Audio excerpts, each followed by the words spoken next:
जय माता दी मित्रों। आप देख रहे हैं कि यहाँ पर विकास जी हैं, जिन्होंने कमेंट किया हुआ है कि जो दुर्ग से रहने वाले हैं कि ये योग है या नहीं, प्लीज़ बताएं। कौन से लोग बनते हैं आईएएस या आईपीएस? तो आज इस पर चर्चा करना चाहेंगे। डिटेल इनका है 10 जुलाई 1984, 5:20 जो है सुबह का टाइम है, दुर्ग छत्तीसगढ़ का। ठीक है, देखिए ये डिटेल है।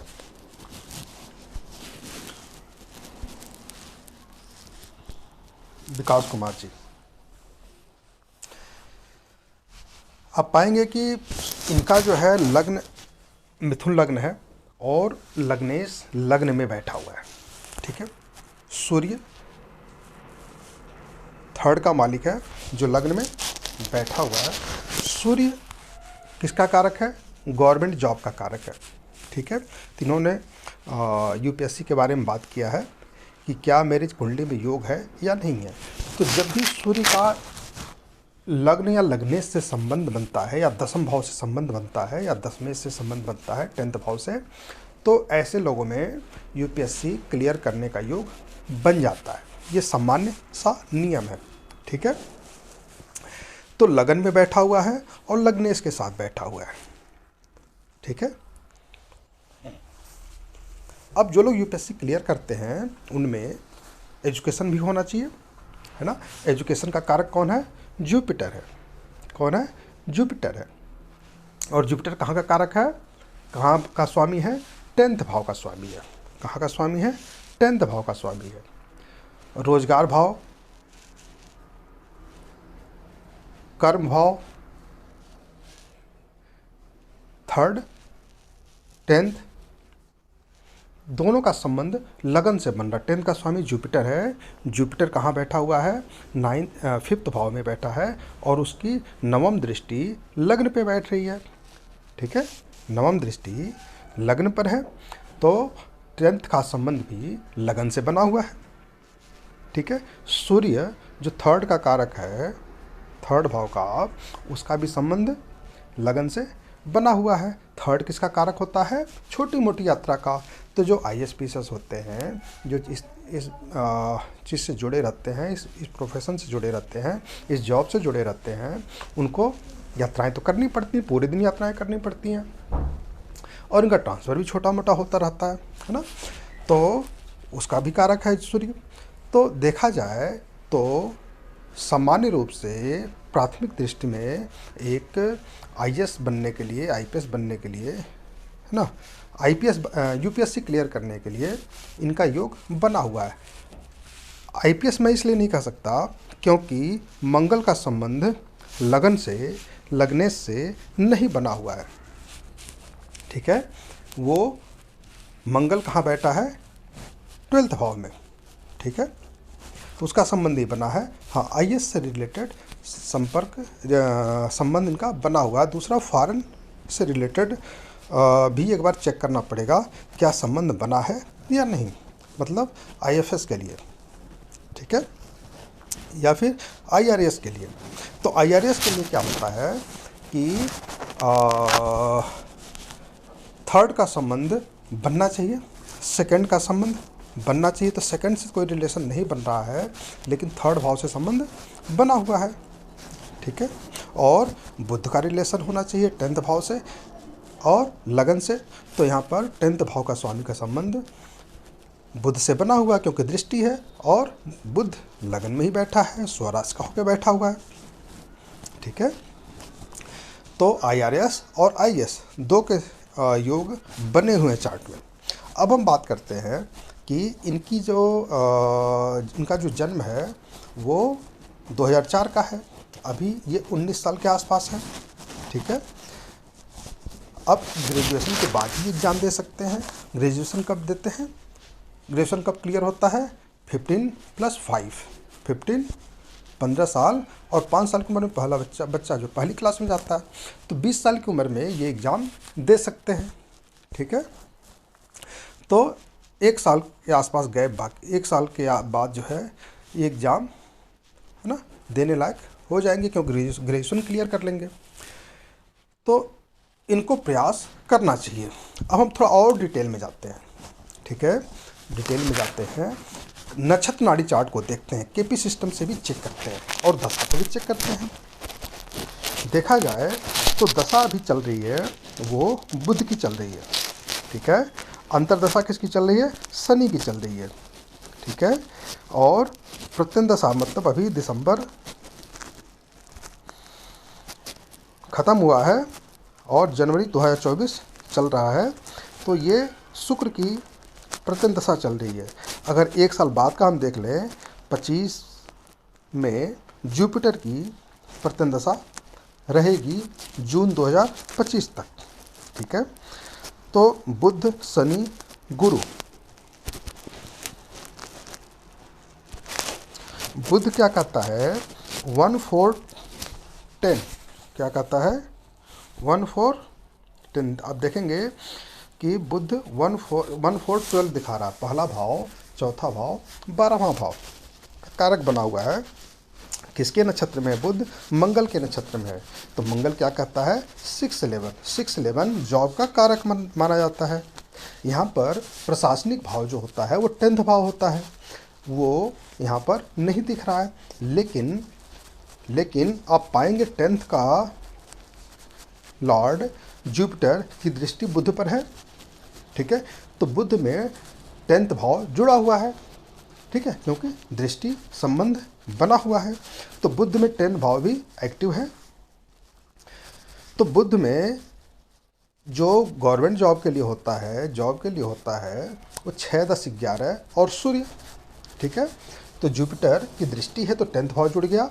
सूर्य लगन में है तो सूर्य का भी प्रभाव आ गया, ठीक है। तो बुध इस प्रकार से पूरी तरह से एक्टिवेट है गवर्नमेंट जॉब के लिए, ठीक है। अब हम बात करते हैं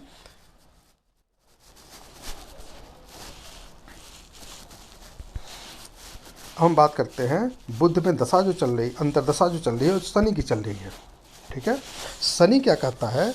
शनि कहता है 8, 9 और शनि जो है राहु के नक्षत्र में है। यहाँ पाएंगे 2, 4, 5, 7, 10, 12, ठीक है। तो राहु जो है 10, 2, 7, 10 दिखा रहा है, ठीक है, 2, 7, 10।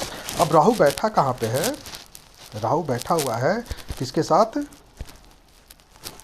गुरु के साथ, ठीक है। किसके साथ बैठा है? गुरु के साथ।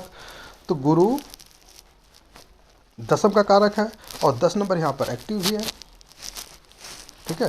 तो 11 नंबर तो यहाँ पर नहीं है, 6 नंबर नहीं है, लेकिन 10 नंबर एक्टिव है, ठीक है। 2, 10 यहाँ पर एक्टिव है, 2, 10 एक्टिव है, 7 नंबर एक्टिव है, 6 नंबर और 11 नंबर एक्टिव नहीं है। तो क्या 11th भाव के स्वामी का संबंध राहु के साथ बना है, शनि के साथ बना है, वो हम चेक करते हैं।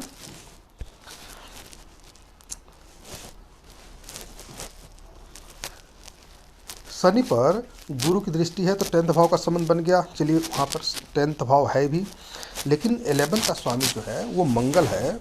तो मंगल का संबंध शनि से नहीं बना हुआ है किसी भी तरीके से, ठीक है।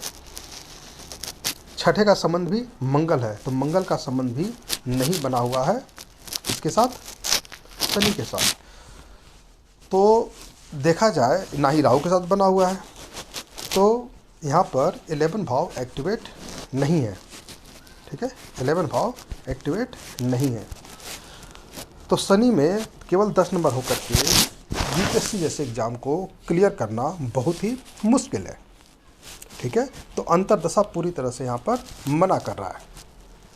फिर बात करते हैं, जब अंतरदशा मना कर दिया तो आगे का हम विचार नहीं कर सकते, आगे का विचार नहीं कर सकते।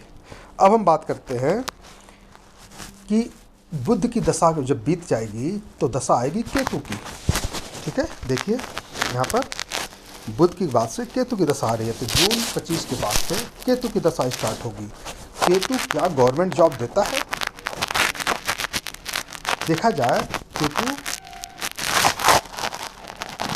पताके का प्रतिनिधित्व करता है, ठीक है, झंडे जो ऊंचाई पे रहता है, तो केतु निश्चित रूप से आपको उच्च शिखर पर ले जाने में सक्षम होता है। हाँ, केतु मोक्ष का भी प्रतीक है और 12वें भाव का भी यहाँ प्रतिनिधित्व करता है। 10th भाव का प्रतिनिधित्व नहीं करता, लेकिन हाँ, केतु में अगर 10 नंबर 11 नंबर एक्टिवेट है तो प्रशासनिक भाव का तो प्रतिनिधित्व करेगा ही करेगा, ठीक है। जो भाव उसमें एक्टिव होगा उसका प्रतिनिधित्व वो करेगा ही करेगा। तो देखा जाए तो केतु में 6, 10, 11 एक्टिव है। हाँ, नक्षत्र लेवल पे नहीं है, लेकिन नक्षत्र लेवल पे निगेटिव भाव भी एक्टिव नहीं है, तो वहाँ पे कोई दिक्कत नहीं आएगी। केतु में 6, 10, 11 और साथ में 9 नंबर भी है, भाग्य भाव भी जुड़ा हुआ है, ठीक है। तो केतु पूरी तरह से एक्टिवेट है गवर्नमेंट जॉब के लिए, ठीक है। फिर हम बात करते हैं अंतरदशा जो आएगी वो शुक्र की आएगी। शुक्र में देखिए 6, 7, 10, 11 एक्टिव है और सब लॉर्ड लेवल में भी एक्टिव है, तो बहुत अच्छा है। वीनस पूरी तरह से गवर्नमेंट जॉब के लिए एक्टिव है, ठीक है। और केतु सूर्य के नक्षत्र में है, सूर्य गवर्नमेंट जॉब का कारक है। और शुक्र जो है, जो अंतरदशा स्वामी है, वो केतु के नक्षत्र में है और मंगल के उपनक्षत्र में है। तो देखा जाए तो शुक्र भी कारक बना हुआ है किसका? गवर्नमेंट जॉब का, ठीक है। शुक्र किसके घर में बैठा है? सूर्य के घर में बैठा हुआ है। तो सूर्य का काम क्या होता है? गवर्नमेंट जॉब का। तो शुक्र यहाँ पर सिंह राशि में बैठ करके गवर्नमेंट जॉब को मना नहीं कर सकता, ठीक है। तो गवर्नमेंट जॉब के लिए कोई प्रयास करेगा तो उसमें वो मना नहीं करेगा, गवर्नमेंट जॉब देने में सक्षम है, ठीक है। तो जब अंतरदशा कह रही है कि हाँ गवर्नमेंट जॉब आप पा सकते हैं, तो निश्चित रूप से आप गवर्नमेंट जॉब पा सकते हैं, क्योंकि प्रत्येक दशा तो चेंज होती रहती है। अब देखते हैं कैसे। केतु, शुक्र, फिर सूर्य आएगा, चंद्रमा आएगा प्रत्येक दशा में, ठीक है। केतु, सूर्य और चंद्रमा 2026 मार्च तक है। तो सूर्य और चंद्रमा जो है अंतरदशा में, प्रत्येक दशा में कहीं कहीं आना चाहिए। इनको जो गवर्नमेंट जॉब मिलने का प्रयास करना चाहिए, ये शुरू तो कर देना चाहिए, लेकिन 2026 में गवर्नमेंट जॉब लगने के चांसेस पूरे बने हुए हैं, ठीक है। अब देखा जाए तो सूर्य में क्या है? 4, 7, 10, ठीक है। 4, 7, 10 यहाँ पर 10वां नंबर तो एक्टिव है। गुरु दशम का कारक है, सूर्य से संबंध बना रहा है, दृष्टि संबंध बना रहा है, लगने से दृष्टि संबंध बना रहा है, तो निश्चित रूप से सूर्य यहाँ पर कारक बना हुआ है। आगे जब हम बढ़ेंगे तो मंगल यहाँ पर 6-11 दिखा रहा है, ठीक है। 6-11 दिखा रहा है, निश्चित रूप से मंगल भी यहाँ पर कारक बना हुआ है, कोई समस्या नहीं है। केपी नक्षत्र चार्ट के द्वारा मंगल भी यहाँ पर बना हुआ है।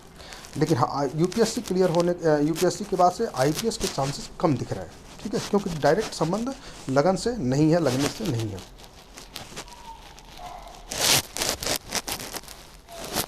उसके बाद राहु को देखा जाए तो राहु में भी जो है 2-10 एक्टिव है, 2-10 है, तो राहु उतना बढ़िया तो नहीं है। हाँ, सूर्य और मंगल इस चीज़ के कारक बने हुए हैं, बुध इस चीज़ का कारक बना हुआ है, केतु कारक बना हुआ। तो ऐसी चीज़ें जो है यूपीएससी के लिए प्रयास करना चाहिए। लेकिन एक सामान्य सा जो नियम है वो नियम ये है कि जिसके चार्ट में मैक्सिमम प्लैनेट 6, 10, 11 दिखाए, ऐसे लोग बहुत ही सक्सेसफुल आईएएस अधिकारी बनते हैं। तो क्या इनके चार्ट में 6, 10, 11 बहुत सारे हैं? तो देखा जाए तो सूर्य में वो योग नहीं दिख रहा, चंद्रमा में 6, 10, 11 पूरी तरह से क्लियर चार्ट नहीं दिखा रहा, मंगल में 6, 10, 11 नहीं दिखा रहा, बुध में 6, 10, 11 नहीं दिखा रहा, गुरु में 6, 10, 11 नहीं है, सिर्फ 10 एक्टिव है। शुक्र में 6, 10, 11 पूरी तरह से एक्टिव है। तो शुक्र यहाँ पर एक विशेष प्रकार से कारक बना हुआ है, अंतर्दशा में जब आएगा तो ये पूरी तरह से कारक बना हुआ है। तो केतु और शुक्र पूरी तरह से कारक बने हुए हैं, और यही एक ऐसा टाइम है जिस टाइम पे इनको प्रयास पूरी तरह से करना चाहिए। जो ही सूर्य की प्रत्यंदशा आएगी, चंद्रमा की आएगी, मंगल की आएगी, इसी बीच में इनको जॉब क्लियर हो जाएगा। तो अभी 2023 चल रहा है, 2023 अगर एग्जाम ये क्लियर कर लिए होंगे, ग्रेजुएशन का ये साल कर लेंगे, तो नेक्स्ट ईयर से ये 24, 25, 26 है ना, एक फर्स्ट अटैम्प्ट या सेकंड अटैम्प्ट में इनके निकलने के पूरी तरह से चांसेस बने हुए, सेकंड अटैम्प्ट में निकलने के पूरी तरह से चांस बने हुए हैं, और इनको प्रयास शुरू कर देना चाहिए।